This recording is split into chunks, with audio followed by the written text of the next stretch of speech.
அஸ்ஸலாமு அலைக்கும். Welcome back to my channel Madina's one of.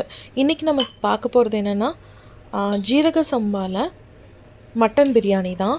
நான் 1/2 kgக்கான மெஷர்மெண்ட் சொல்கிறேன். ஸோ அதே மாதிரி ஃபாலோ பண்ணிக்கோங்க. பண்ணணும்னு நினைக்கிறவங்க. நல்ல டேஸ்ட்டாக இருக்கும். இது என்னோட மெத்தடில் நான் ஃபாலோ பண்ணியிருக்கேன்.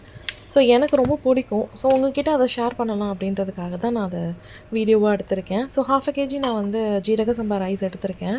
ஸோ அதை எடுத்து ஓரமாக வச்சுட்டு அதுக்கு தகுந்தாப்பில் 4 வெங்காயம் எடுத்திருக்கேன். பெருசாக இருந்துச்சுன்னா 3 போதும். சேம் தக்காளியும் 4. பெருசாக இருந்துச்சுன்னா 3, சின்னதாக இருந்துச்சுன்னா 4 போதும். அப்புறம் வந்து பச்சை மிளகா ஒரு 3 எடுத்துகிட்டு இந்த மாதிரி ஸ்ப்ளிட் பண்ணி வச்சுக்கோங்க. அப்புறம் கொத்தமல்லியில் ஒரு கட்டில் பாதி, புதினாவில் ஒரு கட்டில் பாதி எடுத்துகிட்டு ஆஞ்சிட்டு இந்த மாதிரி கட் பண்ணி வச்சுக்கோங்க. அப்புறம் ஒரு லெமனை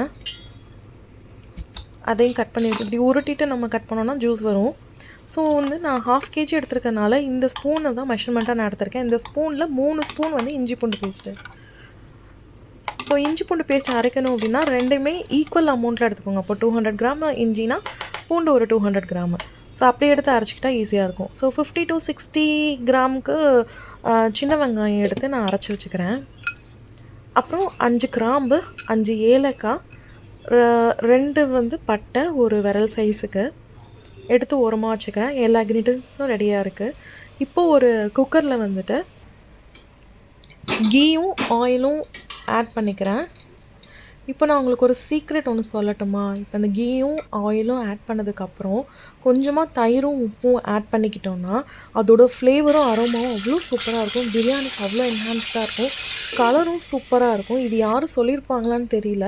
இதை நீங்கள் ஃபாலோ பண்ணி பார்த்துட்டு எனக்கு கமெண்ட்டில் சொல்லுங்கள் நீங்கள் ட்ரை பண்ணும்போது.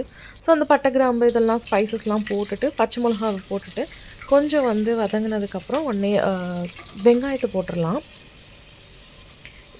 பிரியாணி சமைக்கிறோன்னா ஒரு கோல்டன் ரூல்ஸ் இருக்குது. அது என்னென்னா எப்போ நம்ம சமைச்சாலும் அதுக்கு ஒரு பொறுமை தேவை.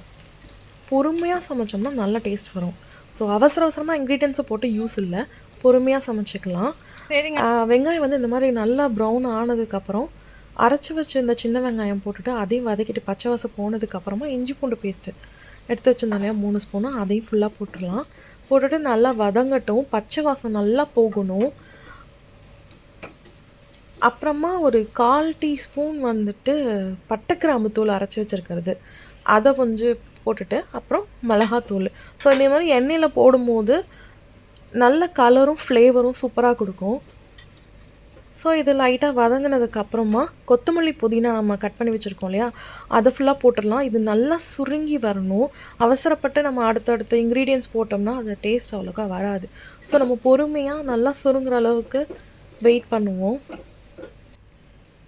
இந்த அளவுக்கு சுருங்கி இருக்கணும். ஸோ இதுக்கப்புறமா நம்ம கட் பண்ணி வச்சுருந்த தக்காளி ஆட் பண்ணிக்கலாம். இதுவுமே நல்லா வதங்கணும். ஸோ வதங்கிறதுக்கு லைட்டாக உப்பு ஆட் பண்ணிக்கலாம்.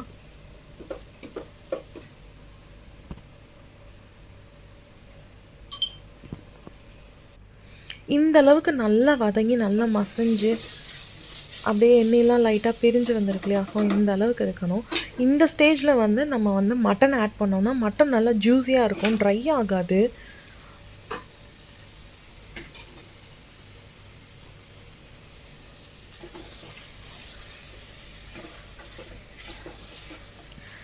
நல்லா மட்டனை கலரிட்டு திரும்பவும் நான் என்ன பண்ணுறேன் அப்படின்னா பட்டை கிராம்பு தூள் வந்து 1 ஸ்பூன் எடுத்து அதை போட்டுடுறேன். அதுக்கப்புறமா மிளகாத்தூள் 1 ஸ்பூன் போட்டுக்கிறேன். ஸோ இது வந்து அப்படியே அந்த மட்டனில் அப்படியே ஃப்ளேவர் அப்படியே இறங்கி நல்லாயிருக்கும். இதுக்கப்புறம் நம்ம தயிர் வந்து 3 ஸ்பூன் ஆட் பண்ணிக்கிறேன்.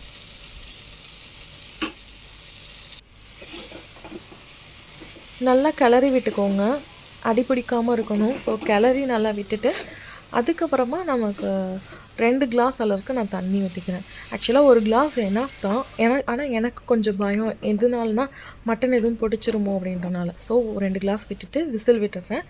மட்டன் வெந்ததுக்கப்புறமா இந்த மாதிரி எண்ணெயெல்லாம் பிரிஞ்சு அழகாக காட்டும்.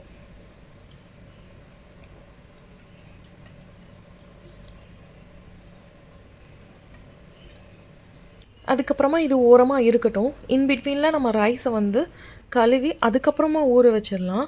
ஸோ ஒரு 1 லிட்டருக்கு கொஞ்சம் கம்மியாக தண்ணி எடுத்திருக்கேன். ஸோ 3 கிளாஸ் அரிசிக்கு 1 லிட்டருக்கு கொஞ்சம் கம்மியாக தண்ணி எடுத்திருக்கேன். என்னோடய கிளாஸோட மெஷர்மெண்ட் வந்து 1/2 கிலோவுக்கு மெஷர் ஆகுது 3 கிளாஸு.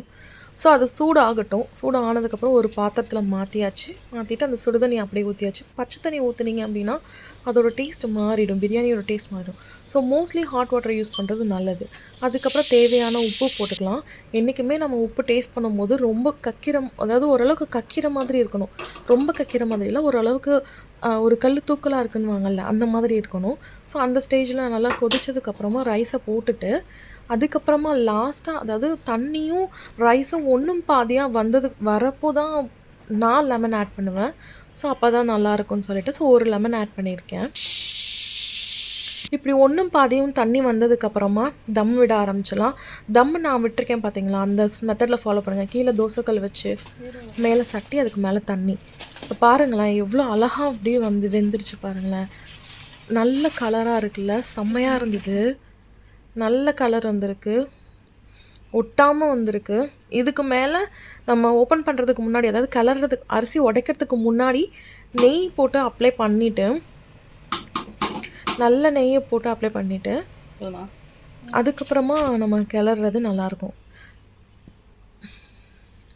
பாருங்களேன் பிரியாணி அப்படியே பஞ்சு பஞ்சாக வந்துருந்துச்சு. அவ்வளோ சாஃப்டாக ஸ்மூத்தியாக அவ்வளோ நல்லா இருந்ததுங்க. நான் சொன்ன மெத்தடில் நீங்கள் ட்ரை பண்ணி ஒரு தடவை பாருங்கள், உங்களுக்கு கண்டிப்பாக பிடிக்கும். நான் சொன்ன மெஷர்மெண்ட்டை அப்படியே ஃபாலோ பண்ணி அப்படியே பண்ணுங்கள். ரொம்ப ஸ்பைஸ் கிடையாது, ரொம்ப பட்டை கிராம் ஃப்ளேவர் அடிக்கிற அளவுக்கு இருக்காது, கரெக்டாக இருக்கும். நீங்கள் ட்ரை பண்ணி பாருங்கள். செம்ம டேஸ்டியான பிரியாணி, நீங்களே சொல்லுவீங்க, வாலண்டியராக எனக்கு கமெண்ட் பண்ணுவீங்க. அந்த அளவுக்கு எல்லாருக்கும் ரொம்ப பிடிக்கும். ஸோ நானும் என் வீட்டுக்காரர் நல்லா செம்மையாக அடித்து சாப்பிட்டுட்டு உட்காந்துருக்கோம். இங்கே பாருங்களேன் எவ்வளோ சாஃப்டாக அப்படியே பஞ்சு மாதிரி இருக்குது பார்த்தீங்களா, நல்லா இருந்தது. ஸோ நீங்களும் கண்டிப்பாக உங்கள் வீட்டில் நீங்கள் ட்ரை பண்ணி பாருங்கள். ட்ரை பண்ணி பார்த்துட்டு எனக்கு கமெண்ட்டில் சொல்லுங்கள். பிடிச்சிருந்துச்சுன்னா ஷேர் பண்ணுங்கள், சப்ஸ்கிரைப் பண்ணுங்கள், கமெண்ட் பண்ணுங்கள். அஸ்ஸலாமு அலைக்கும்.